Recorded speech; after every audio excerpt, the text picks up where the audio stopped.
They told her to stay in her lane. They told her she was just a rookie who didn't know the difference between a vein and an artery.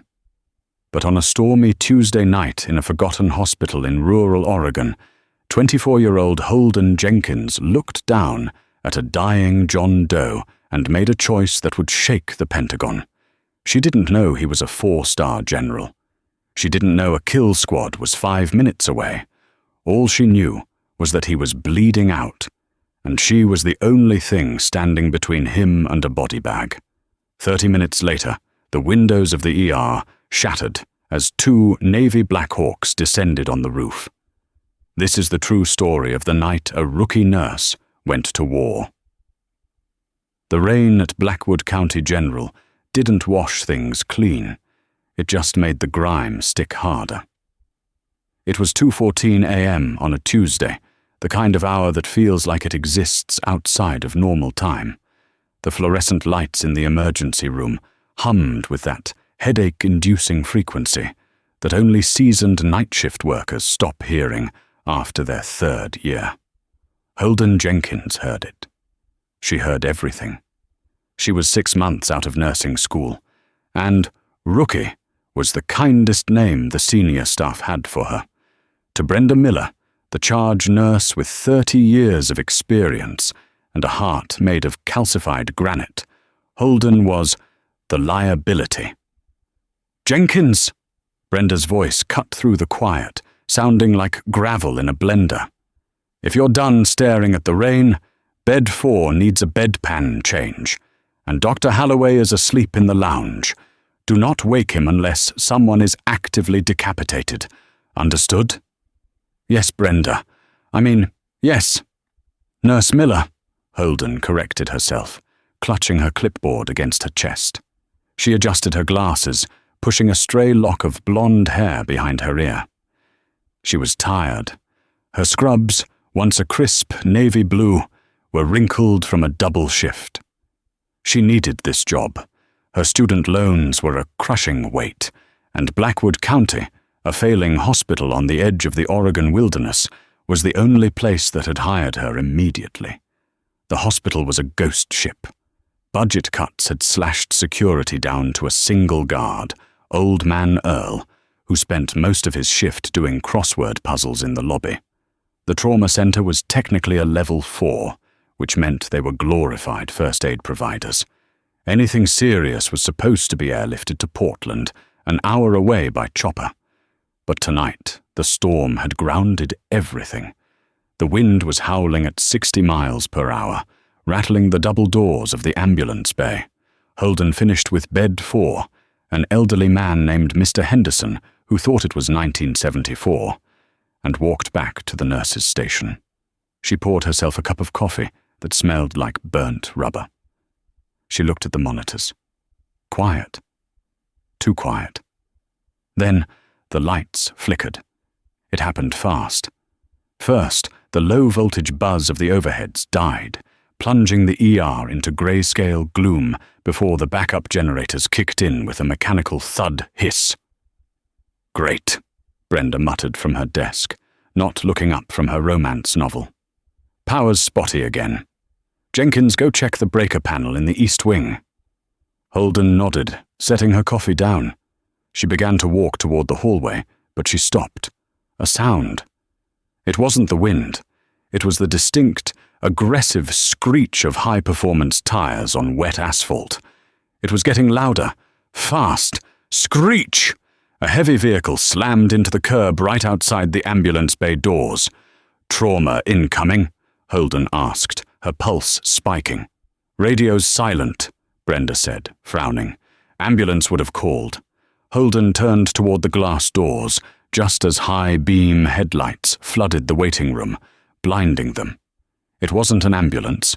It was a matte black SUV, massive and armored, with no license plates. The driver's side door didn't open. The rear passenger door was kicked open from the inside. A man in a dark raincoat shoved a body out onto the wet pavement. The body hit the ground with a sickening, wet thud. The SUV didn't wait. The engine roared, a deep, guttural sound like a wounded animal, and the vehicle peeled out, tires smoking despite the rain, vanishing into the darkness of the parking lot. For a second, nobody moved. The man on the pavement lay still. "Oh my God," Holden whispered. "Don't go out there," Brenda barked, standing up. "Security, Earl!" But Holden was already moving. Instinct overrode the fear. She hit the door release and sprinted out into the storm. The rain hit her like ice pellets, soaking her scrubs instantly. The man was face down. He was huge, broad-shouldered, wearing a tattered grey tactical jacket that was soaked in blood. Holden dropped to her knees, the water soaking into her pants. "Sir, can you hear me?" She grabbed his shoulder and rolled him over. He was older, maybe mid-50s, with silver hair plastered to his forehead. His face was a map of old scars, but it was the new ones that terrified her. He had been shot. Multiple times.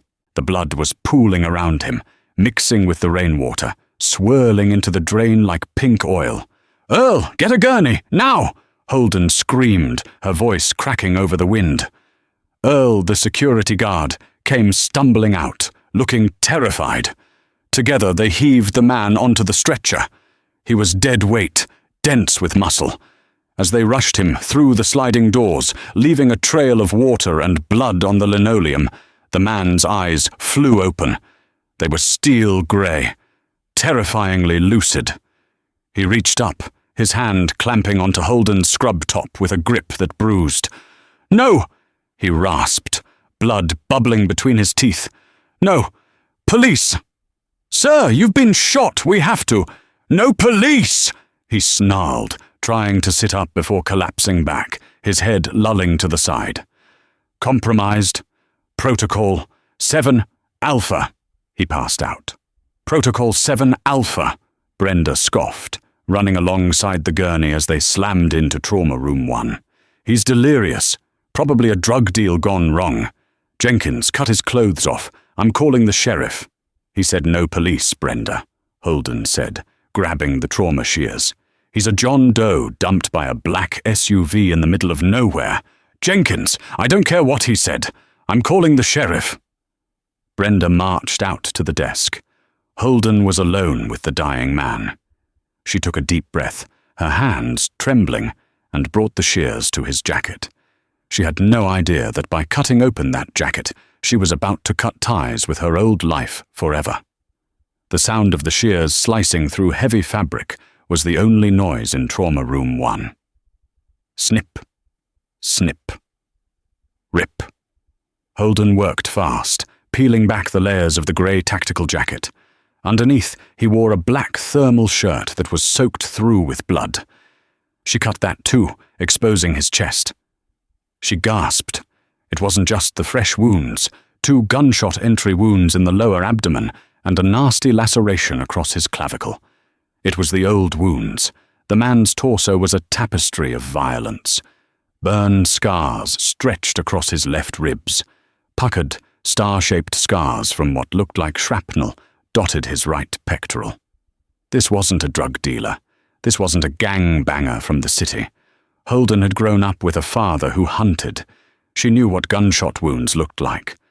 But the precision of these hits, they were clean. Small entry wounds, no exit wounds yet. The bullets were still inside. Okay, stay with me," she whispered to herself. She hooked him up to the monitors. The machine screamed immediately. BP 70-40, heart rate 130, O2 sats 88%. He was crashing. "Dr. Halloway!" Holden yelled toward the open door. Dr. Stevens Halloway stumbled in a moment later, wiping sleep from his eyes. He was a man who had retired 5 years ago, but forgot to tell the hospital board. He smelled faintly of scotch and peppermint. What's the ruckus, Jenkins?" Halloway squinted at the patient. "Good Lord, that's a lot of blood. 2 GSWs to the abdomen. Possible internal hemorrhage," Holden reported, her training kicking in. "He's hypertensive and tachycardic. We need 2 large-bore IVs, fluids wide open, and we need to get him to surgery." Holloway waved a hand dismissively. Surgery? In this storm? We can't fly him out, and I haven't done an explorative laparotomy since the Clinton administration. Stabilize him. Call the coroner. Tell him to be ready. This guy's a goner. Holden froze. What? We can't just let him die? Look at him, Jenkins, Holloway snapped, his lethargy replaced by annoyance. He's lost half his blood volume. We don't have the blood bank reserves for this. Push fluids. Give him some morphine for the pain. I'm going to call the sheriff and see if they can send a transport unit when the storm breaks. Holloway turned and walked out. Holden stood there, stunned. The monitor beeped, a countdown clock. She looked down at the man. His grey eyes were open again, watching her. He hadn't blinked. He had heard everything. He gave up, the man whispered. His voice was weaker now, barely a breath. I haven't, Holden said firmly. She grabbed a bag of saline and spiked it with a violence that surprised her. She hunted for a vein in his arm. His veins were collapsed, flat ribbons under the skin. Name? She asked, focusing on the needle. Thomas, he said. Okay, Thomas. I'm Holden. I'm going to hurt you, but I'm going to save you. She missed the first stick. Damn it. Focus, Thomas said. It wasn't a plea. It was a command. Even dying, he commanded the room. Breathe. Slow is smooth. Smooth is fast. Holden looked at him. That phrase. She'd heard her brother say it before he deployed to Afghanistan. She took a breath. She found the vein, flash of blood. She taped it down. As she worked, moving to his other arm, her eyes caught something on his wrist. He was wearing a watch, a heavy, analog thing with a cracked face. But it was the underside of his wrist that stopped her. A tattoo, small, faded, almost invisible against the tan skin. It was a trident, pierced by a lightning bolt. She knew that symbol. Her brother had books about special forces. That wasn't just a Navy tattoo. That was specific. That was elite. You're not a drifter, she whispered. Thomas's eyes locked onto hers. Check. My boot. Holden frowned. She moved to the foot of the gurney and unlaced his heavy combat boot. She pulled it off. Tucked into the side of the sock was a small, flat object. It looked like a credit card, but it was made of heavy metal. Titanium, maybe. She pulled it out. It had no name, no bank logo, just a gold chip and a single phone number engraved on the back. Sat phone, Thomas wheezed. Jacket pocket. Call. The number. Code. Archangel. Who are you? Holden asked, her heart hammering against her ribs. Doesn't matter, he coughed, a spray of blood hitting the sheets. Listen to me, Holden. The men who dropped me, they didn't bring me here to save me. They brought me here to see if I'd die. Before they finish the job. The blood drained from Holden's face. What? They are tracking the SUV. They wanted to lure my team away, but once they realize I'm not in the car. The lights in the trauma room flickered again. Outside, in the hallway, Holden heard Brenda talking on the phone. Yes, Sheriff. No ID. Just some old guy. Look, just send someone over whenever. The phone line went dead. Not a click, but a sharp, static crack. Hello? Brenda's voice drifted in. Hello? Damn storm took the landlines. Holden looked at the metal card in her hand, then at Thomas. The monitor was dipping. 60-30. The sat phone, Holden said. She rummaged through the pile of bloody clothes she had cut off. She found it in an inner pocket. It was small, black, with a thick antenna. She extended the antenna. No signal. The storm and the hospital's lead-lined walls were blocking it. I need to get to the roof, she said. Thomas reached out, grabbing her wrist again. His grip was failing. They are coming. You have maybe 10 minutes. If you make that call, you're involved. There is no going back." Holden looked at the door where Dr. Halloway had walked away. She looked at Brenda, who treated patients like inconveniences. She looked at Thomas, a man who had clearly fought for something, bleeding out on a table in a town that didn't care. "I was involved the minute I stepped out into the rain," Holden said. She grabbed a stash of epinephrine and shoved it into her pocket. "I'll be back. Don't you dare die on me." Holden sprinted out of the trauma room. She didn't go to the nurse's station. She headed for the stairwell.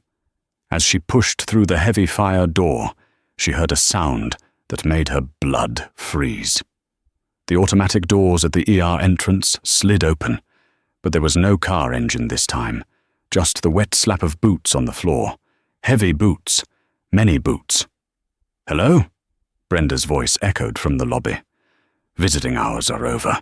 You can't." Thwip. A silenced gunshot. Then the heavy thud of a body hitting the floor. Holden stood in the stairwell darkness, her hand over her mouth, tears springing to her eyes. Brenda was gone, just like that. She looked up the dark spiral of stairs leading to the roof. She looked down at the satellite phone in her hand. She started to climb. The roof of Blackwood County General was a desolate slab of concrete, lashed by a storm that felt personal. Holden pushed the heavy maintenance door open, the wind instantly ripping it from her grip and slamming it against the exterior wall. Rain stung her face like buckshot. She was instantly drenched, shivering violently, but the adrenaline coursing through her veins made the cold feel distant, like it was happening to someone else. She stumbled toward the HVAC units, seeking shelter from the gale. Her fingers were numb and slippery as she fumbled with the black satellite phone. She pulled the antenna out fully, pointing it toward the southern sky, praying for a signal through the thick cloud cover. Searching. Searching. The small green LCD screen blinked. Signal acquired. Weak. She dialed the number engraved on the metal card. 1 ring, 2 rings. Click. "This line is dead," a voice said. It wasn't a recording. It was a man's voice, cold, flat, and dangerous. "Disconnect immediately." "Wait!" Holden screamed into the receiver, cupping her hand over the microphone to block the wind. I have a code! Code Archangel!" There was a silence on the other end, so profound it felt heavier than the storm. "Repeat," the voice said. The boredom was gone. "Code Archangel," Holden yelled. "I have a man here. Thomas, he's shot. He's dying. He gave me this number." "State your location," the voice commanded. "Exact coordinates or address. Now." "Blackwood County General Hospital, Oregon, near the 101 highway. Please, there are men here. They shot the nurse. They're killing everyone." "Listen to me very carefully," the voice said. The background noise on the other end changed. Holden heard the sudden chaotic sounds of a tactical operations center waking up. Shouting, alarms, keyboards clacking furiously. "Who is the patient?" He said his name is Thomas. He has a trident tattoo on his wrist. "Is he alive?" "Barely. He's bleeding out. 2 GSWs to the abdomen." "Ma'am, listen to me." The voice became intense, authoritative. "You are currently holding the life of General Thomas Sterling, commander of JSOC, in your hands. Do you understand? The men in that building are a wet team from a rogue contractor. They are there to finish what they started. General, the word hung in the wet air. She wasn't treating a drifter. She was treating one of the highest-ranking military officers in the United States. We are scrambling assets from NAS Whidbey Island and a SEAL team training off the coast," the operator continued. "But the storm is severe. ETA is 30 minutes. Can you hear me? You have 30 minutes. I can't hold them off for 30 minutes. I'm a nurse, not a soldier," Holden cried, tears mixing with the rain. "You don't have to shoot them, Mom. You just have to keep the general alive and hidden. If they find him, he dies. If he dies, A lot of information dies with him. Do not let them find him. Do not trust local law enforcement. Comms are likely compromised. 30 minutes? 30 minutes. Keep the line open if you can, but prioritize survival. Good luck. Godspeed. Holden stared at the phone. General Sterling. She looked at the stairwell door. She had to go back down there. Back into the slaughterhouse. She took a breath that shuddered in her chest, shoved the phone into her scrub pocket, and grabbed the door handle. As she stepped back into the stairwell, the silence of the hospital was gone. It was replaced by the muffled, rhythmic thump-thump-thump of suppressed semi-automatic fire echoing from the lobby. They were clearing the ground floor, room by room, and Trauma 1 was on the ground floor. Holden took the stairs 2 at a time, her rubber soles squeaking faintly on the concrete. She reached the first-floor landing and cracked the door open just a millimeter. The hallway was dim. The emergency lights cast long, sickly yellow shadows. She saw them. 2 men. They moved like machines, not like people. They wore full tactical gear, black body armor, helmets with night vision goggles flipped up, and balaclavas. No insignias, no patches. They held rifles with long suppressors. They were checking the waiting room bathrooms. Holden scanned the hall. Trauma 1 was 20 feet away to her left. The men were 50 feet to her right. She slipped out of the stairwell, crouching low. She moved fast, sliding along the wall. She reached the door to Trauma 1 and slipped inside. Thomas, General Sterling, was where she left him, but he looked worse. His skin was the color of ash. The monitor was blinking red, the alarm silenced by the earlier power outage, thank God. BP 55:30. He was circling the drain. Thomas, she whispered, leaning close to his ear. We have to move. His eyes fluttered open. They were glassy. Leave. Me. Save. Yourself. Shut up, General, Holden whispered fiercely. Help is coming. 30 minutes. But we can't be here when these guys check the room. She looked around frantically. She couldn't drag the gurney into the hall.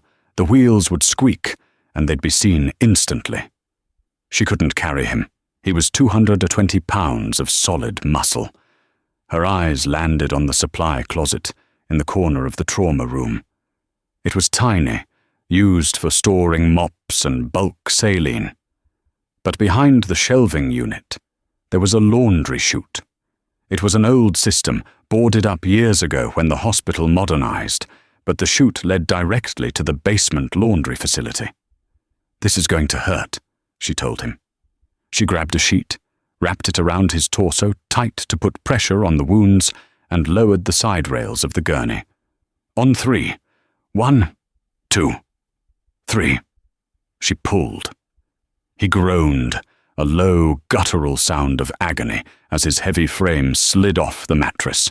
Holden buckled under his weight, catching him before he hit the floor. She dragged him, her heels slipping on his blood, toward the closet. Thump, thump. Footsteps in the hall, getting closer. Holden kicked the closet door open. She shoved the metal shelving unit aside with a strength she didn't know she possessed. There it was, the metal hatch of the laundry chute. It was welded shut. No, no, no, she whimpered. She clawed at the edges. Key! Thomas wheezed. He was pointing a trembling finger at the wall, an emergency fire axe case. Use the axe. Holden grabbed the red axe from the glass case. She jammed the blade into the gap of the chute door and leveraged her entire body weight against it. Kriak! The rusty metal groaned. In the hallway, the footsteps stopped. Did you hear that? A deep voice asked. Holden froze. She looked at the door to the trauma room.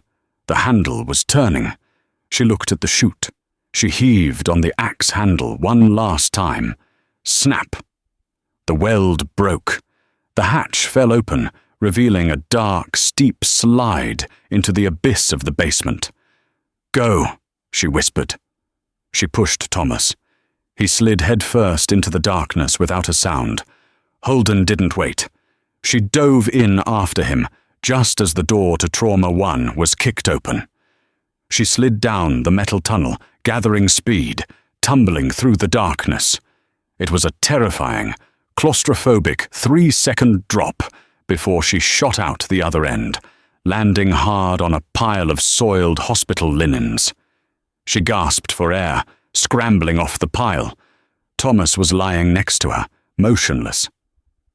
Thomas? She checked his pulse. It was thready, faint. But there, above them, through the chute, she heard a voice echo down. Room is clear, blood on the floor, but no body. Check the vents, another voice said. They can't have gone far. Find them. Kill them. Holden looked around. They were in the basement laundry. It was dark, hot, and smelled of bleach and rot. But they weren't safe yet. The killers would figure out the chute in minutes. She needed a place to hide, a place nobody looked. Then she remembered the rumors, the old morgue. When the hospital built the new wing in the 90s, they walled off the old pathology department in the basement because of asbestos. It wasn't on the new blueprints. The only way in was through the maintenance tunnels behind the boilers. "Come on, General," Holden grunted, grabbing him by the shoulders of his thermal shirt. "We're going to the crypt." She dragged him across the concrete floor, leaving a streak of blood behind them. She knew she had to cover their tracks, but first, she had to get him stabilized. She found the maintenance door. It was heavy iron. She pulled it open and dragged him into the steam-filled darkness of the boiler room. She propped him up against a cold pipe. It was darker here, lit only by the pilot lights of the massive furnaces. She checked his wounds. The movement had torn the clots. He was bleeding faster now. "I need pressure," Thomas gasped. Holden looked down at her uniform. She had nothing. No gauze, no pads. She had left everything in the trauma room. She frantically patted her pockets. She had the epinephrine. She had a roll of medical tape. And she had a lighter she used for her breaks. She looked at the general. "I don't have sutures. I don't have clamps." She looked at the lighter. Then she looked at the knife on the general's belt, a tactical blade she hadn't noticed before. "I have to cauterize it," she said, her voice shaking, "or you bleed out in 5 minutes." Thomas looked at her. He nodded once. "Do it." Holden took the knife. She held the blade over the blue flame of the pilot light until the metal glowed dull red. "Bite down," she said, offering him the leather handle of the knife sheath. He bit down. Holden pressed the glowing metal against the bullet hole in his side. The smell of burning flesh filled the small room. Thomas arched his back, a silent scream trapped in his throat, his eyes rolling back in his head. Holden sobbed, but she didn't pull away. She held it there until the skin fused. Then she did the second one. When it was done, Thomas went limp. He was unconscious, but the bleeding had stopped. Holden slumped back against the wall, shaking uncontrollably. She checked her watch. 22 minutes remaining. Above them, she heard the heavy steel doors of the basement elevator pry open. They were downstairs. The basement of Blackwood County General was a labyrinth of pipes, hissing boilers, and shadows that seemed to stretch and move on their own. The air was thick with the smell of industrial lubricant and the lingering metallic scent of the blood drying on Holden's hands. The elevator doors clattered shut 50 feet away. "Check the corners," a voice echoed off the concrete walls. It was a different voice than the one upstairs. Deeper. Calm. This was the team leader. "Follow the drag marks. They can't have gone far." Holden pressed her back against the rusted iron of the boiler. General Sterling was slumped at her feet, his breathing shallow and ragged. The cauterization had stopped the bleeding, but the shock was setting in. He needed fluids, warmth, and a surgeon. Instead, he had a dark room full of asbestos and a 24-year-old nurse armed with a lighter and a syringe. She looked at the floor. The trail of blood she had left while dragging him was visible, glistening in the dim light of the furnace pilots. It led straight to the maintenance door they were hiding behind. She had made a mistake. A rookie mistake. "I see blood," a mercenary called out, heading toward the boiler room. Holden's heart hammered against her ribs like a trapped bird. She looked at the general. He was out cold. If they found him, they would put a bullet in his head before he woke up. She needed a distraction. Her eyes darted around the cramped space. It was the old maintenance control room. Gauges, rusted valves, and a steam pressure release wheel. It was painted red, labeled emergency vent. Danger. High temp. She looked at the door. Through the crack, she saw the beam of a tactical flashlight slicing through the dark, sweeping across the floor, tracing the blood. She had seconds. Holden grabbed the heavy iron wheel of the steam valve. It was cold and seized with rust. She planted her feet, gritted her teeth, and heaved. It didn't budge. "Approaching the door," the voice outside said. "Stack up." Holden let out a silent scream of frustration and threw her entire body weight against the wheel. "Move! Move, damn you!" With a screech of tearing metal, the valve gave way. Hiss! A jet of superheated steam erupted from the pipe directly above the door, blasting into the hallway with the force of a jet engine. The noise was deafening, a white-hot shriek that drowned out everything. "Back! Back!" the mercenary screamed, his voice distorted by the roar of the escaping vapor. The hallway was instantly filled with a wall of opaque, scalding white fog. The thermal optics on their night vision would be useless. The heat of the steam would blind their senses.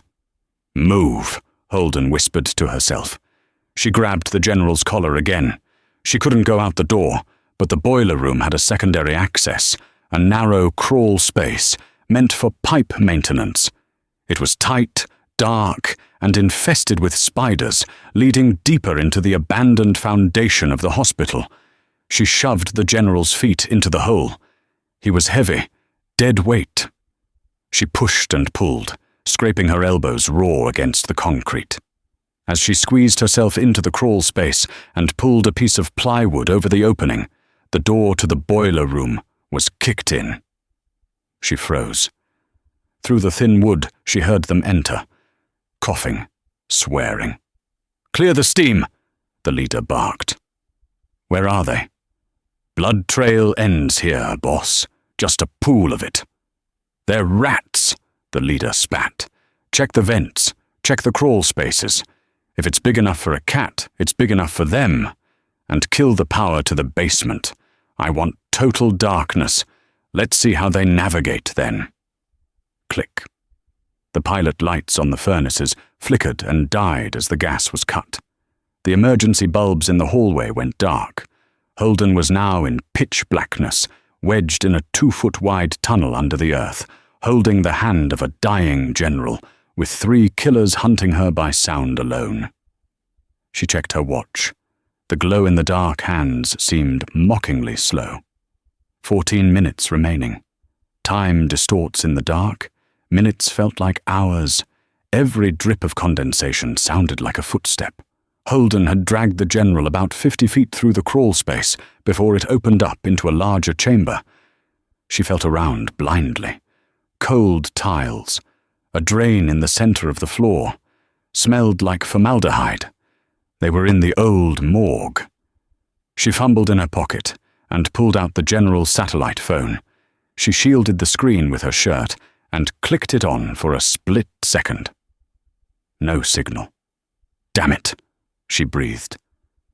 "Holden." The voice was so quiet she almost missed it. General Sterling was awake. "I'm here," she whispered, finding his hand in the dark. "You are stubborn," he rasped. "It's a requirement for the job," she said, her voice trembling. "How is the pain?" "Manageable," he lied. "Listen, my pistol, it was in my waistband." "Did you take it?" Holden patted his hip. She felt the cold steel of a compact Sig Sauer. She hadn't even noticed it when she was stripping his oar. "I have it," she said. "Do you know how to use it?" "I've shot tin cans with my dad, never a person." "Point and squeeze," Sterling whispered. "Don't hesitate. If they come through that door, you empty the magazine. Promise me." "I won't let them touch you," Holden said. Suddenly, a beam of light cut through the darkness above them. It was coming from a ventilation grate high up on the wall. The beam swept across the room, illuminating the rusted autopsy tables, the wall of metal drawers, and finally, them. "Contact!" a voice yelled from the vent. "Old Morgue, North Quadrant!" "Run!" Sterling shouted, surging with a burst of adrenaline. But there was nowhere to run. The door to the morgue was welded shut from the outside. That's why it was abandoned. They were trapped. The vent grate above them was kicked in. A canister dropped through the opening, clattering on the tiled floor. Clink! Clink! Hish! "Gas!" Holden screamed. She grabbed a surgical mask from a rotting box on the counter, but it crumbled in her hands. It wasn't tear gas, it was smoke. Thick grey smoke designed to flush them out or suffocate them. "They're coming in!" Sterling tried to raise the gun, but his arm collapsed. He was too weak. The heavy double doors of the morgue, the ones welded shut, began to glow orange at the hinges. They were cutting through. Holden looked at the general. He was fading again. The smoke was filling the room. "Give me the gun," she said. "Holden, give it to me." She took the heavy pistol. Her hands were shaking violently. She gripped it with both hands, aiming at the glowing orange line on the door. Clang. The door fell inward, glowing hot edges smoking against the floor. A figure stepped through the smoke. Tall, night vision goggles glowing green, an assault rifle raised. It was the leader, a man named Kruger. She knew because she'd heard the others whisper it. He didn't fire immediately. He saw a terrified girl in dirty scrubs, holding a gun that looked too big for her hands. He laughed, a dry, cruel sound. "Put it down, nurse," Kruger said, his voice calm. "You've done a good job, truly. But it's over. Walk away, and I might let you live." "Take one more step and I shoot," Holden said. Her voice didn't sound like hers. It sounded like steel. "You won't," Kruger said. He took a step.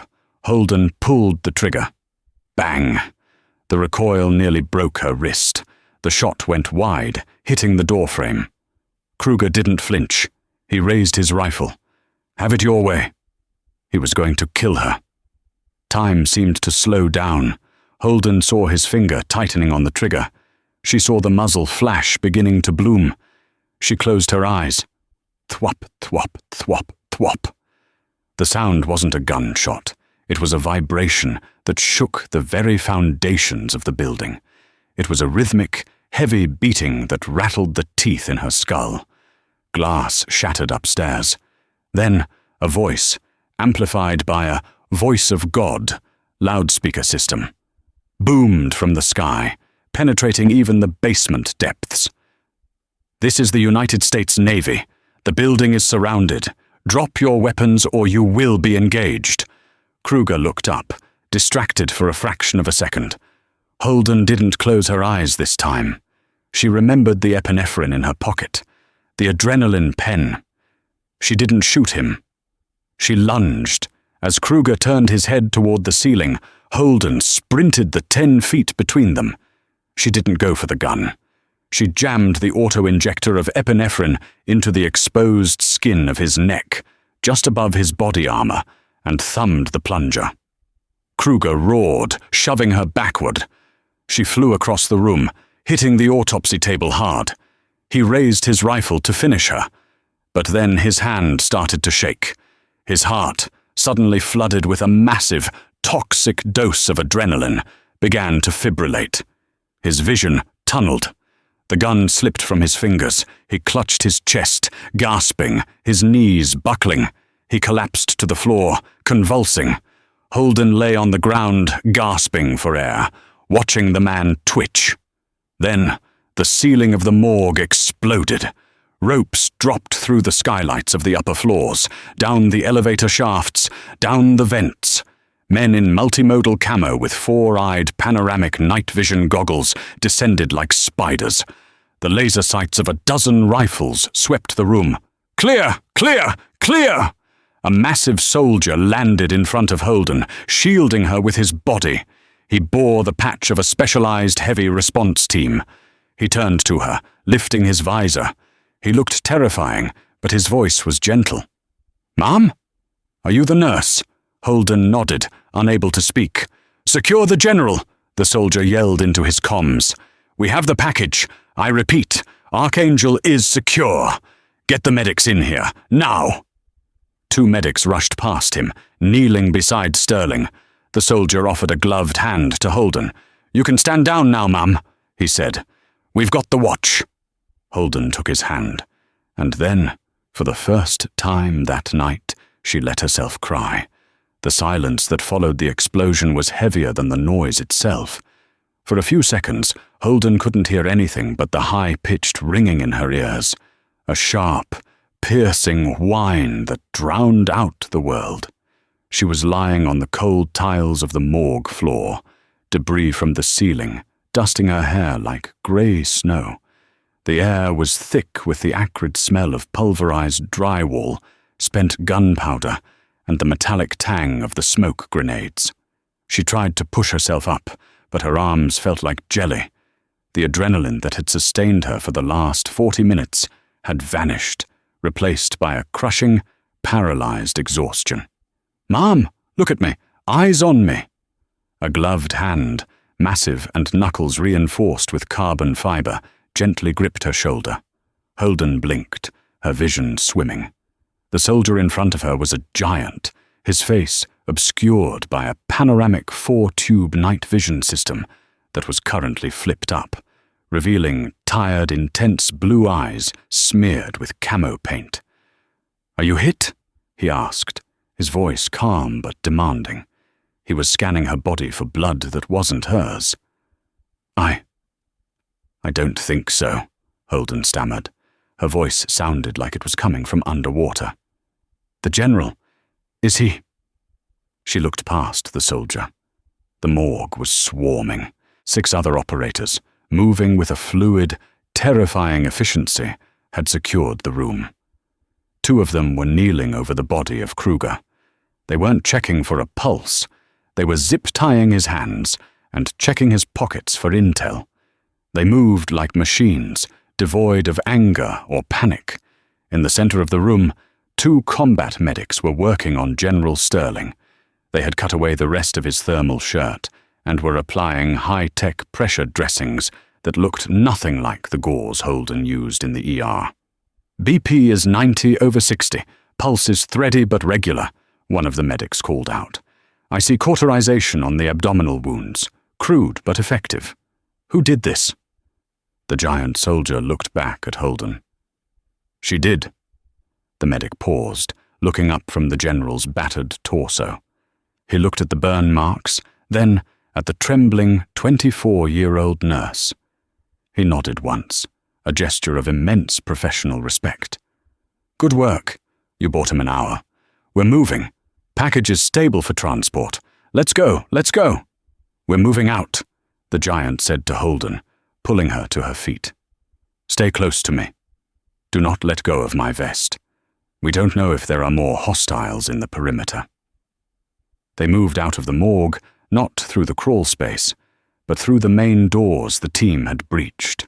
As they ascended the stairs to the ground floor, Holden saw the true scale of the operation. The hospital lobby was unrecognizable. The glass doors were shattered.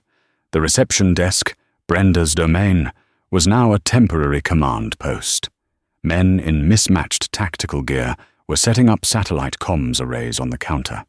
The body of the mercenary Holden had seen earlier was gone, the blood already being mopped up by a specialized cleanup crew wearing hazmat suits. It was surreal. They weren't just saving the general, they were erasing the event. "The roof," the soldier commanded, guiding her toward the stairwell. "Medevac is wheels down in 60 seconds. The climb to the roof was a blur. When they burst through the maintenance door, the storm hit Holden like a physical blow. The wind was howling, whipping rain horizontally across the concrete deck. But the wind was nothing compared to the rotor wash. 2 MH-60M Black Hawks, matte black, bristling with antennas and miniguns, were sitting on the pad. The noise was a physical vibration that rattled Holden's teeth.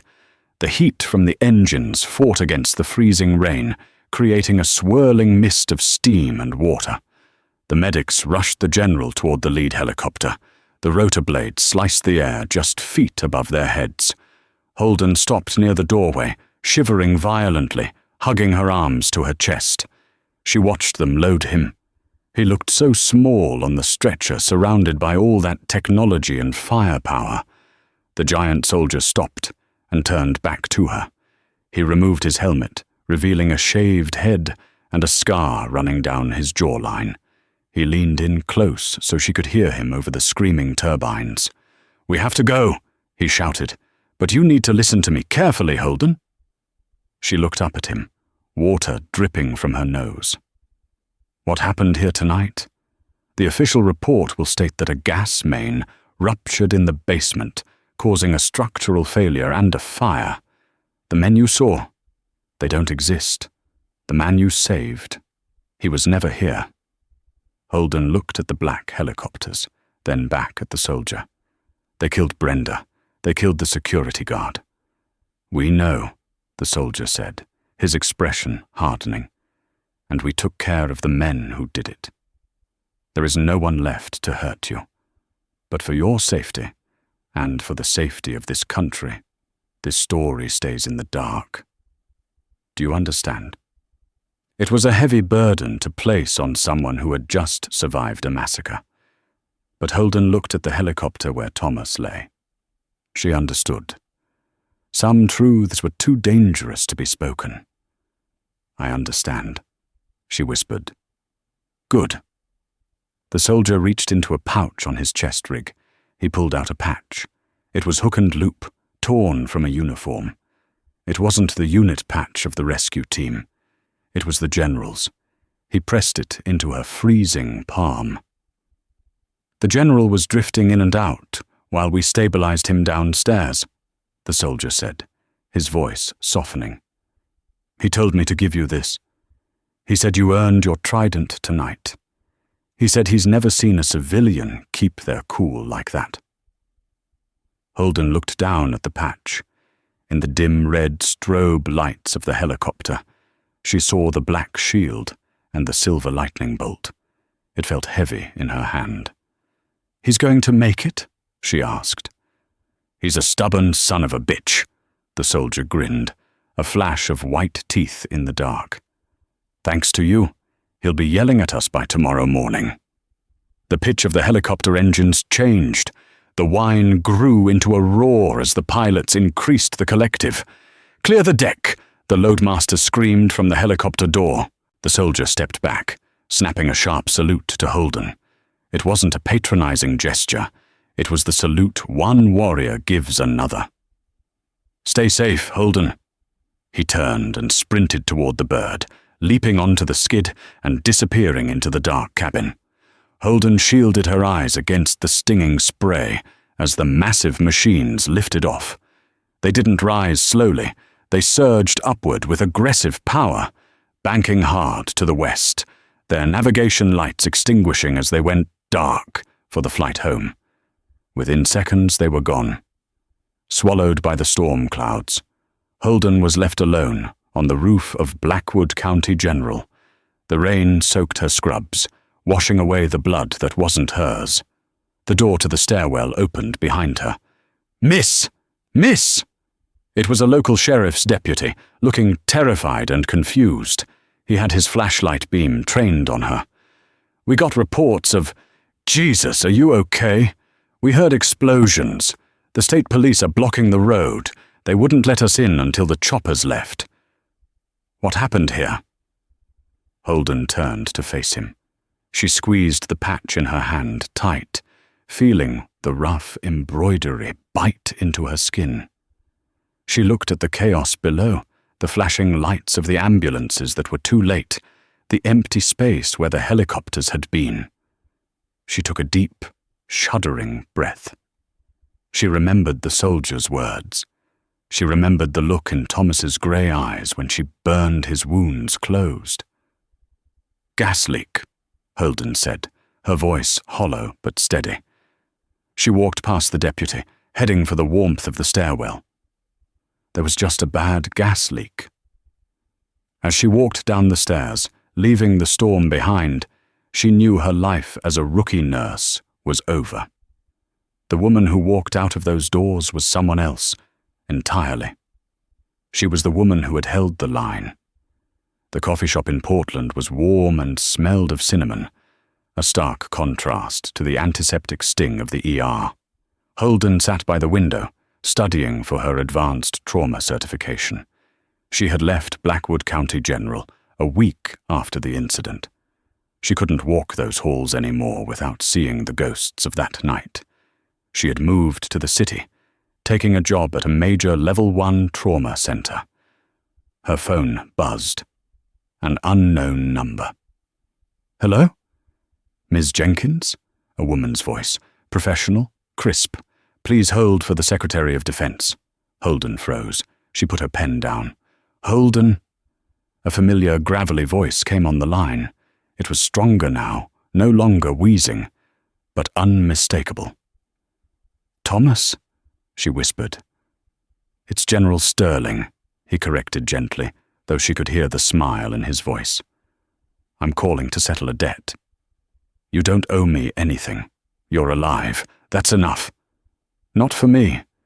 You might have noticed a deposit in your account this morning." Holden checked her banking app. She gasped, nearly dropping the phone.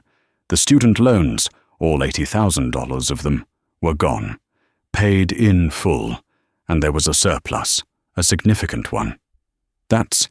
I can't accept this." "It's not from the taxpayers," Sterling said. "It's from me.